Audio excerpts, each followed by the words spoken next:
Laika! Are you stark raving mad? It was Laika! I am sure of it! That spirited little dog saved me! Laika saved you in her little space machine. I believe the correct term is capsule, General. Don't push your luck any further, Ivan Ivanovich. I fear it might snap. Oh, my apologies, General. In my excitement to explain what I discovered on the far side of the Metagalacticus Interiores, I got carried away. And it happened like this.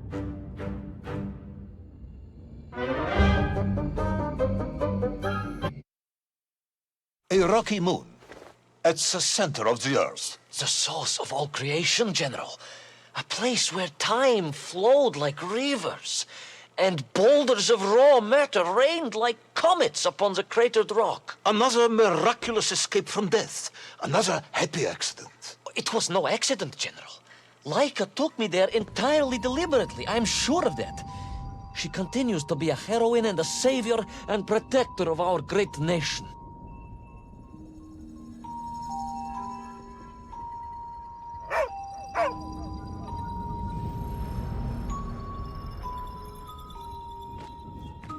Laika died in orbit. No, General, she did not. She's very much alive and happy, and currently living several miles below our feet. Laika is dead, Ivan. She most certainly is not, General. This is the real world, Tavarish. A world where you did not go to the center of the Earth, and Laika died in orbit. In my world, General, Laika is still alive. A better world, some may argue. Very well. I will live in your world for a while longer, but time is running out. Ah, yes, time, General. I was just coming to that.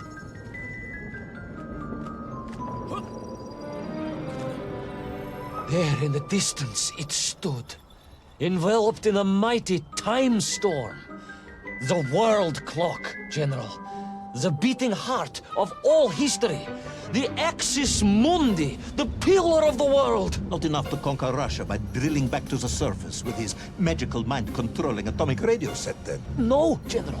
You see, what if he could fuse little Orpheus directly with the world clock? Then his message would radiate with every tick and every talk. He would not simply be the Tsar.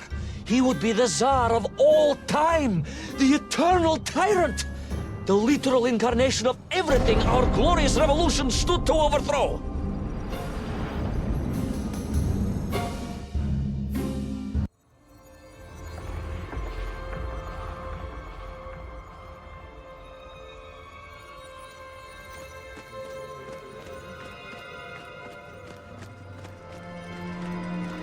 Sonikiv! Uncanny, General. But it was somehow different. I felt no cold. The waves were motionless. Indeed, it was as if I had stepped free of those rivers of time and stood on entirely motionless ground. And there in the distance, What? debris from Tsarya and tall slave mines had washed up here, almost as if I were meant to find it. And there, amongst it, the winking of steel led me to a blasting cap, and a plan began to form.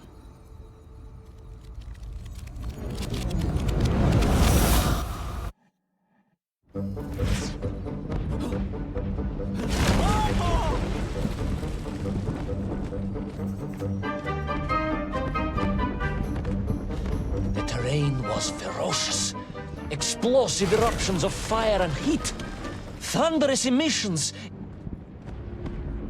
The terrain was ferocious. Explosive eruptions of fire and heat. Thunderous emissions and lethal gases. Much like your cousin Pavel, perhaps, as a result of consuming all of those stolen eggs. Aha! General, you have been listening after all!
Agartha again? But why? You are stalling, comrade. The clock is ticking. Tick-tock, tick-tock! Of course! In a flash of inspiration, I understood. It was all wrong, you see, General. That we can agree on. We should never have gone to the center, because without little Orpheus, Toll could not have become the tyrant he had. The rocket drill was his means to reach the world clock, but it was little Orpheus that enabled him. And the time itself, the world clock itself, was determined to make matters right. With a little help from you, of course. Merely a simple pawn in a game played upon a cosmic scale, General. But a pawn who understood that he was being given a second chance to grab a chunk of the explosive resin that wondrous city was built upon.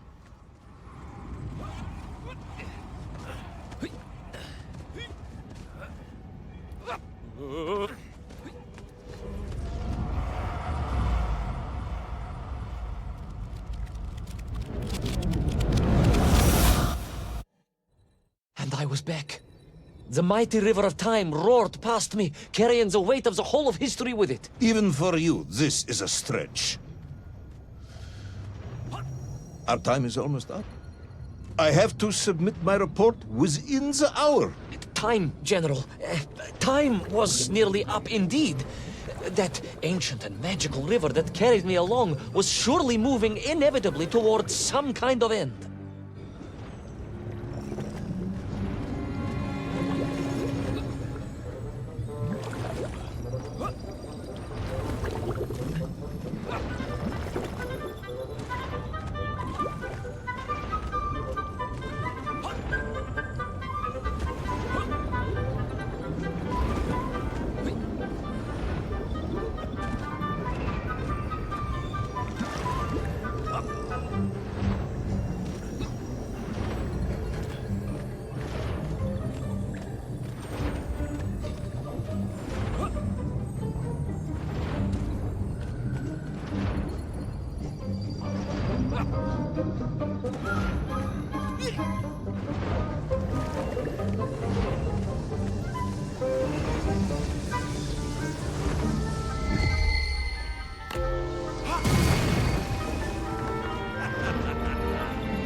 Enough.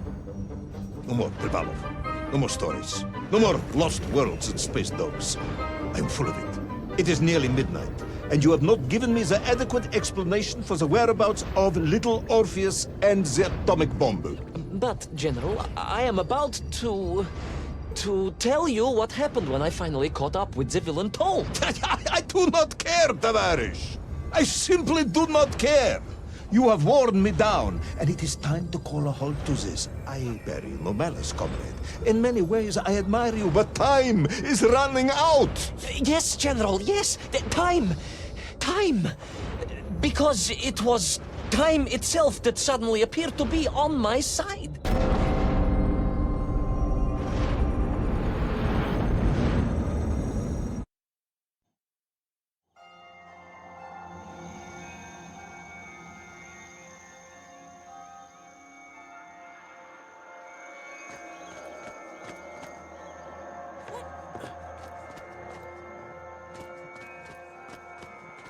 Perhaps the world clock was so impressed with your egg-wearing antics, it decided to return you to Plutonia for a second attempt.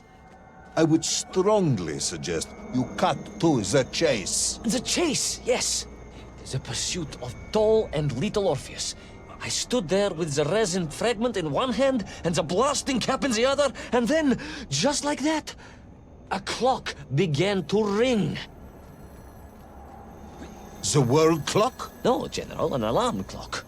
My Slava alarm clock, in fact, given to me by Auntie Marsha. The one who married the beef investigator. The very same.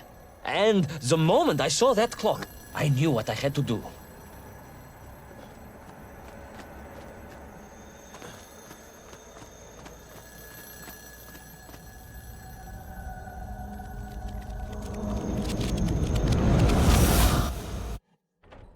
Yes, I'm waiting. A bomb, General. A bomb to destroy a bomb. So, you decided to build a bomb, eh? A bomb to destroy little Orpheus. It was a simple plan, really, General. Yes, you are very fond of your simple plans.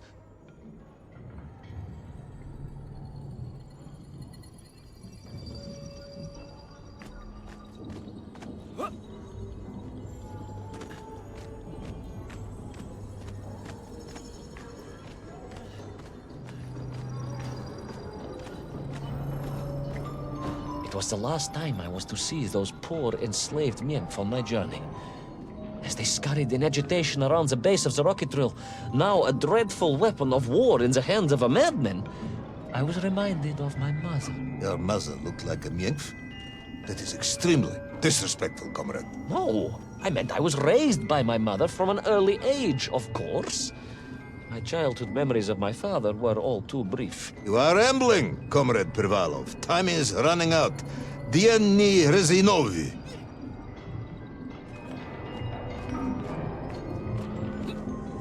Time will run out for us all, General, will it not? And it ran out for my father on the shores of Volga. Your father fought at Stalingrad?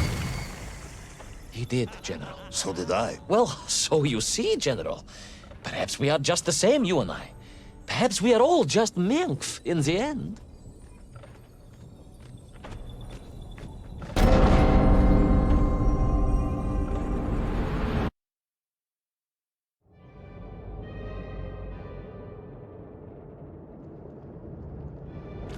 What possible use in the construction of a bomb could be found in the belly of a giant whale? Were you perhaps planning on using a worm as a fuse? That would be ridiculous, General. I would hate to undermine your otherwise entirely plausible account.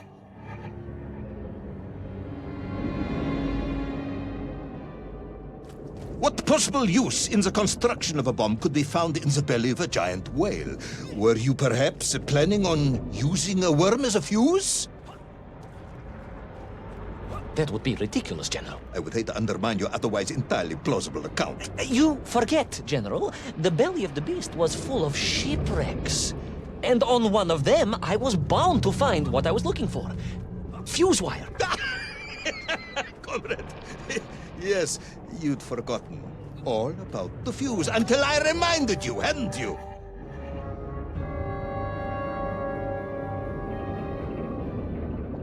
What possible use in the construction of a bomb could be found in the belly of a giant whale? Were you perhaps planning on using a worm as a fuse? That would be ridiculous, General. I would hate to undermine your otherwise entirely plausible account. You forget, General.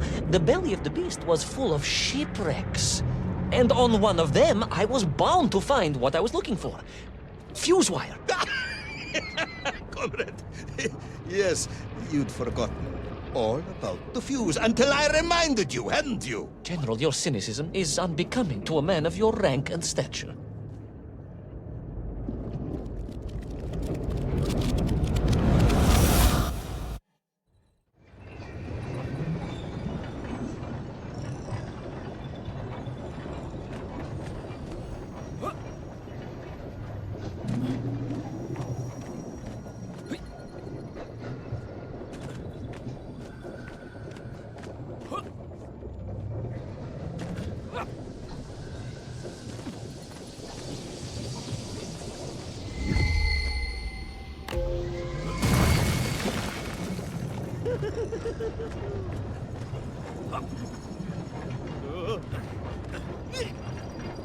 The clock was now ticking, General. Literally. I was surrounded by time, immersed in it, floating along a river of it on a raft made of history, seeking the next moment of opportunity to hurtle backwards amongst those lost worlds. I am a patient man, Tavarish. I lost 3 toes in the winter outside Sharkovskaya in 42. A drunken dentist removed 2 frostbitten toes and 1 perfectly healthy one. You may therefore consider me a man blessed with an uncommon level of endurance for discomfort. I hate visiting the dentist. My uncle Vanya was a dentist, and he was a deeply strange man, notwithstanding the love he felt for his pigs. Is what? He was a pig dentist, General. He always claimed that the human mouth presented an insufficient challenge. Let me challenge you, comrade. You will tell me what happened to little Orpheus. My patience is exhausted. I am done. But we are nearly there, General. The world clock was shortly to strike again and transport me... Well, who could guess where?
And so to the ocean floor, and that strange submerged city, and those poor lost vessels.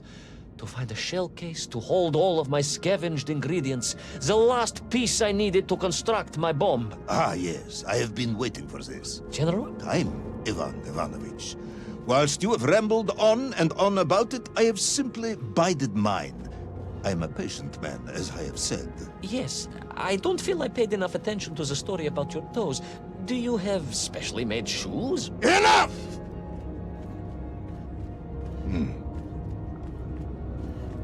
Now I have your full attention. Indulge me, Tavares. Explain to me how you made this bomb. General? Your bomb, comrade, that you so brilliantly constructed to destroy little Orpheus. Tell me how you made it.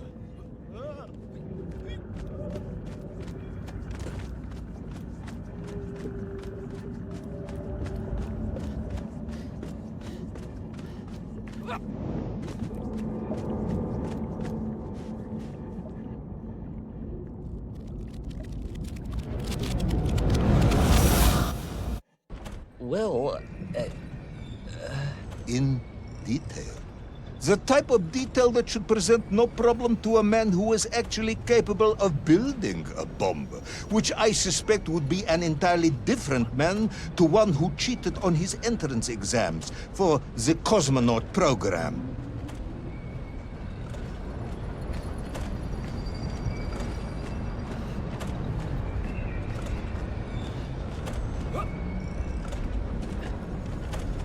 You are uncharacteristically silent, comrade.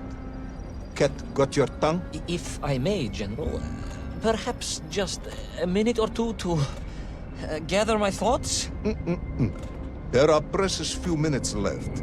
We have reached our conclusion, I think.